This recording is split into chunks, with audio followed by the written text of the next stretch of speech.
Since my parents are moving in with us, his unexpected requests caught me off guard in the house we've shared. I was taken aback to be told such a thing. I hesitated but managed to request some time to pack. "Can you wait until tomorrow?" I asked. That was my response after some thought. Coldly, he replied, "Fine, I'll stay in a nearby hotel until then. I don't want to see your face." I wondered where he planned to get the money for the hotel from our joint account, but I decided not to ask him right then and remained silent. "If you leave any of your stuff, I'll throw it away," he said as he opened the door. I watched him leave and let out a deep sigh. I'm the one paying $1,800 a month for the house mortgage. Sometimes I wondered if he truly understood that. I pulled myself together and contacted our daughter Anna. "Anna, I need to leave the house for a bit. Can I stay with you for a while?" Sure. I'll come pick you up tomorrow." "Thank you so much," I replied, feeling grateful for her words. I dialed another number. I felt like George had been looking down on me, so I decided to give him a lesson. In the end, George had a tough experience. "My name is Sarah. I'm 51, and I spend my days working hard at work and at home. I live with my husband, George. One day, I met him through an acquaintance, and before I knew it, we were married. At 23, we were blessed with an angelic daughter, Anna. However, George hardly ever paid attention to Anna, and I was mostly the one taking care of her. "Hey, play with Anna once in a while, I'd say," he carelessly responded. "That's a woman's job, right?" Yes, he had decided that housework was a woman's duty and wouldn't help. But Anna was such a good child, always helping me whenever I was tired. "Dad, if you're relaxing, help out. Housework is your mother's duty." Without hesitation, Anna retorted, "Then what's your duty? Mom works for both you and her." Even George couldn't resist helping a bit after hearing her genuine words. Now Anna has built a new life in a distant state, living happily with her husband's family. My parents passed away in an accident 5 years ago, and I had to let go of our beloved family home. George's parents live a bit far away, and we only see them at occasional family gatherings. They don't interfere with our lives and live peacefully. The relationship between George and me was, to put it mildly, complicated. Simply put, he's living day to day like a part-timer. "How's your current job?" I'd ask. "I quit again," he'd say. His nature is to quit at the slightest obstacle. Whenever there's a problem, he runs away quickly. At best, he stays at his job for 3 months. At worst, he quits on the first day. Because of this pattern, there aren't many companies willing to employ him long-term. So even at 56, he's stuck doing part-time jobs. We often fight over this. "Don't you want to take things more seriously?" I'd ask. "You're so persistent." "People just don't appreciate my abilities," he'd respond. George's educational background is impressive. He graduated from a renowned university. But one's worth isn't just about their educational background, and I believe he should utilize that impressive education in his work. But I sometimes doubt if he's truly leveraging his abilities. My background is different. I started working right after high school. During high school, my father fell, and I had to support our family financially. Thanks to that, I've become a reliable figure in my company, yet it seemed that George didn't appreciate my efforts. "You didn't even go to college, yet you complain about me whenever I voice my opinion," he'd say. So lately, I've been careful about what I say to him. Back when he was chasing his dreams, his eyes shone so brightly that I was captivated, just like stars. While pursuing his dream, he truly sparkled. But recently, that spark seems to have disappeared. I wonder what he thinks of me. Lately, I've been having thoughts like that more and more, even considering divorce. Then a surprising incident happened. I was a bit curious and checked our joint bank account. It's decreased by $2,000. Why? For someone like me who doesn't waste money, this amount was a shock. After all, I've been working hard to protect our household finances. So I asked him, "What did you use this $2,000 for?" He replied with an annoyed expression, "Actually, I gave it to my parents." I thought to myself, why? His parents, nearing 80, were really energetic and enjoyed doing volunteer work. I had never heard that they were in trouble, so I was surprised. I always considered his parents to be dependable. They've helped us in the past, but I never imagined they'd need our help. I couldn't hide my shock and surprise that he spent $2,000 for his parents. When I asked, "Why did you spend so much money?" he replied proudly, "Actually, my mother's birthday is coming up, so I decided to give her a surprise hot spring trip." "But why from our joint account?" I asked. He casually replied, "It's okay. It's all part of being filial." I was a bit angry and said, "Shouldn't you have used your own pocket money?" He's always like this, using the money I save up without any hesitation. Like this house, for instance. He committed to it without consulting me. When I was worried about the payments, he reassured me by saying, "You have a steady job, so it should be fine, right?" Even though the house was bought in my name, he seems to brag to his friends that it's his. Honestly, I've been feeling worn out by his attitude. "You're my wife, just follow my directions," he said, looking displeased, and then he went to his room. Whenever something went amiss, he locked himself away. Left to ponder our problems, I would engage in chores, the money I diligently saved now used to cover our tight budget, as he consumed almost all my part-time job income. Despite my desire to escape this situation, I found myself sighing one day, memories of our recent fight still fresh. Unexpectedly, a call from my mother-in-law thanking us for the hot spring trip brought more shock. She disclosed that he had proposed that they live with us after their trip. Surprised, I asked, "Why did you suggest living together?" "He said they're getting old, and it might be better to sell the family home and live together," she explained. I insisted such decisions should be made together, reminding him of our household situation. In anger, he snapped, "You're so annoying. If you're not satisfied, do whatever you want." Speechless, I witnessed him hit the table in anger. "All right, but I need time to pack. Can you wait until tomorrow?" I managed to reply. "It's okay. I wanted some space anyway. I'll stay at a hotel for the next couple of days," he replied hastily, concerned about where he would get the money for the hotel. I feared it would be from our joint account. As he left in a hurry, threatening to throw out any of my belongings left behind, I felt drained. "Don't you know that I'm paying a monthly mortgage of $1,800? I muttered to myself. Deciding to seek refuge, I contacted my daughter, Anna, who lives in another state. "Hello, Anna. You won't believe what happened," I began, and she responded with her usual kindness. As I explained the sudden arrival of his parents and his demand for me to leave, Anna expressed her shock. "That's troubling, but if there's any way I can help, let me know," she reassured. Her comforting words lightened my heart. I was wondering, can I stay at your place for a bit? "Of course, don't even ask. You're always welcome," Anna replied warmly. Grateful for her support, I took a deep breath. After hanging up, I decided to go to Anna's place, but it wouldn't end there. I had my own plans, so I made another call to solve one more problem. It seemed like he was underestimating me, and if that was the case, maybe I'd give him a little surprise. The next day, George found himself in a much more difficult situation than expected. His home, once a source of stress, now felt like a true sanctuary for the soul. For the first time in a while, I had a genuinely relaxing moment. Taking a break from work, I enjoyed some me time, basking in the warmth of my daughter and her husband's family, who warmly welcomed me. The bond within the family felt incredibly special, especially after my mother-in-law's passing. Even my little granddaughter, initially wary, reached out to play with me, her voice calling me Grandma, oddly comforting. In the midst of this peaceful time, my mobile rang, and looking at the notification, I thought to myself, I knew it. I answered, and George, sounding frantic, asked, "What happened?" "The house is a mess." Suppressing a chuckle, I replied, "That's because, like you said, I removed almost everything." Perplexed, he inquired, "What do you mean, almost everything?"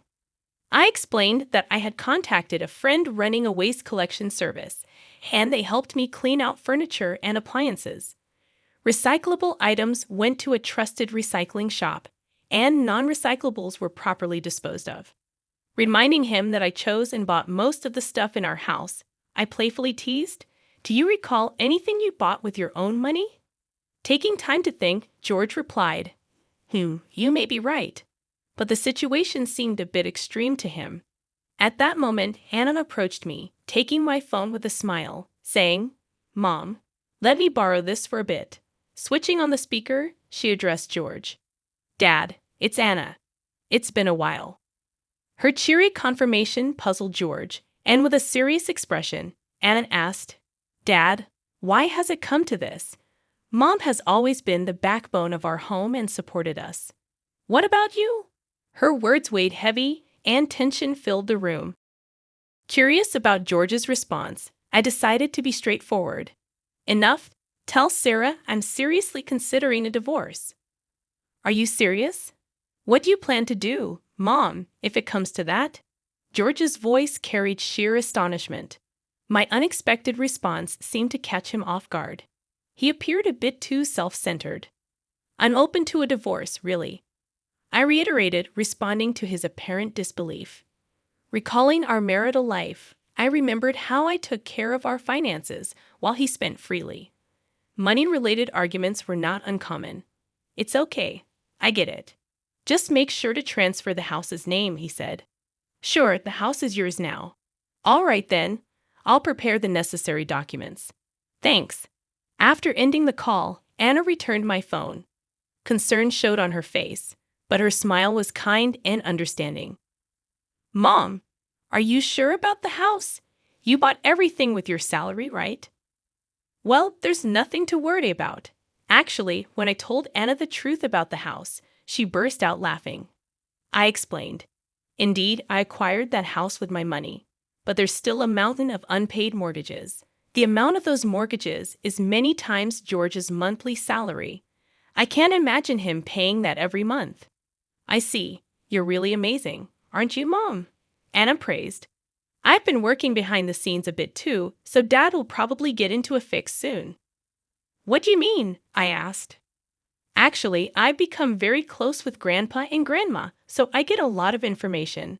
Anna winked playfully, flashing a mischievous grin.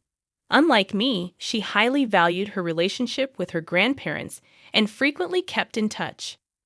After Anna reached out to her grandmother, things quickly escalated. My in-laws decided to cut their trip short and came to apologize to me. "Sarah, we're truly sorry. We should have explained our situation." They gently elaborated on the recent chaos. The decision about selling their family home was true, but the reason behind it was because they were planning to move into a senior facility. They were currently waiting for a room to open up in the retirement home, and for the brief interim, they needed a place to stay, which happened to be our house. Upon hearing their wishes, George suggested they all live together with him. Although my in-laws were worried about causing me inconveniences, George told them Sarah fully agrees. In fact, she suggested it. Thus, they seemed convinced to move in. However, I never agreed to any such thing. My relationship with my in-laws was quite ordinary. I would never make such a bold proposal. So, it was all Dad's cunning idea, Anne remarked, looking exasperated. My in-laws, resembling parents apologizing for their child's mischief, seemed deeply remorseful. Afterward, they were furious at George. Their eyes brimmed with the question, "Why would you do such a thing?" They concluded by seemingly cutting ties with their son, distancing themselves from him. Later, they deeply apologized to me and left in a somber mood. Honestly, I think my in-laws are decent people. They seemed financially stable, having aided in George's expensive university fees. "Hey, you think Grandma and Grandpa's parenting style is a bit too liberal?" Anna asked me curiously. "Why do you think that way?" I responded. "Well, they could see Dad not working, but they didn't say anything. Plus, he seems to have inherited their personality." True, George always appeared quite indifferent towards me. My in-laws seemed absorbed in their volunteer work and hobbies, drawing a line between them and our family. However, maybe that's not unusual. I was always worried about you, Anna, and occasionally called you. Perhaps my in-laws' leniency influenced George's selfish behavior, but George is an adult. He shouldn't let little things upset him and should act responsibly. It had only been a month since our divorce when my phone rang again. I noticed George's name, someone I considered part of my past, with a slight frown. I answered, "What now?" "We have nothing left between us." "Listen, it's about the house mortgage." Panic and confusion filled his voice. Apparently, he had received the next mortgage statement. I had diligently paid $1,800 every month, but he might have been unaware of the amount. "It says $1,800 a month. Unbelievable." "Yes, I've been paying it properly. You graduated from a good school, right? You can manage that, can't you?" I could understand his shock. George's income was just over $1,200 a month, and given his spending habits, he barely saved anything. Although most items in the house were gone, he managed with things he received from his parents. However, he wasn't good at housekeeping and ended up spending money on eating out and laundromats. For him, a mortgage surpassing his income would be tough. Are you surprised that I, a high school graduate, can pay $1,800? Well, kind of. You see, even as a high school graduate, I worked hard steadily, getting promotions. I realized the importance of perseverance. That's impressive, but it might be tough for me. It was your choice to be in this situation. Stop blaming others and take responsibility. When we divorced, we had clearly discussed the mortgage and other details. It was a given that George would pay for it if he continued to live in that house. By the way, his parents seemed to have moved to a senior facility. When George reached out for help, they firmly told him, "You're an adult. Take care of your own affairs." "Sarah, won't you reconsider? Let's start anew." "Wait, you're kidding, right? We can't be together anymore." "Then how am I supposed to pay off the mortgage?" "That's for you to figure out. When we were together, I paid for it, didn't I?" Hearing his frustrated voice, I thought to myself, do your best. His future decisions and actions were up to him. I changed my settings so that I wouldn't receive any more calls from him. I had just started on a new path, so being pulled back into the past was truly bothersome. "Hey, did you get any call from Dad?" Actually, yes. Despite never truly apologizing, he asked if we could get back together. I could see through his words, though. It's all about money. Oh, maybe that's why he contacted me too. After I rejected his proposal, it seemed he had been contacting Anna numerous times. Despite always being weak in front of Anna, him persistently trying to contact her might mean he was genuinely struggling. I told him that this is the result of his actions. Exactly. Also, now that you finally have the peace you deserve, Mom, I told him sternly not to cause any more trouble. Thank you so much, Anna. I'm so happy to see my daughter grow into such a considerate and wonderful woman. I felt proud of her. Hey, Mom. I've been wondering, do you know what Dad was spending his money on? Why do you ask? Didn't he frequently spend money on gambling? At that, I couldn't help but chuckle. George's income wasn't that great, to be honest. Now that I think about it, maybe he was sometimes grumpy because he lost money due to gambling. That's true. On the days he actually won, he would sometimes buy special treats. His personality was perhaps a bit simple, but I wonder why I even married him. I chuckled at the naivety of my past self. When my friend introduced me to him, he seemed to sparkle. But Anna is smart. She learned from my experiences and chose someone opposite of George, someone truly kind. Anna's husband is family-oriented, spends weekends with her and their daughter actively, and has a high position at his job, ensuring a stable life. He loves playing with his daughter during his free time and occasionally checks up on me. You really chose a good man. Do you think so, Mom? Thank you. As she spoke with a beaming smile, she looked genuinely happy. From now on, it's time for you to enjoy your life more.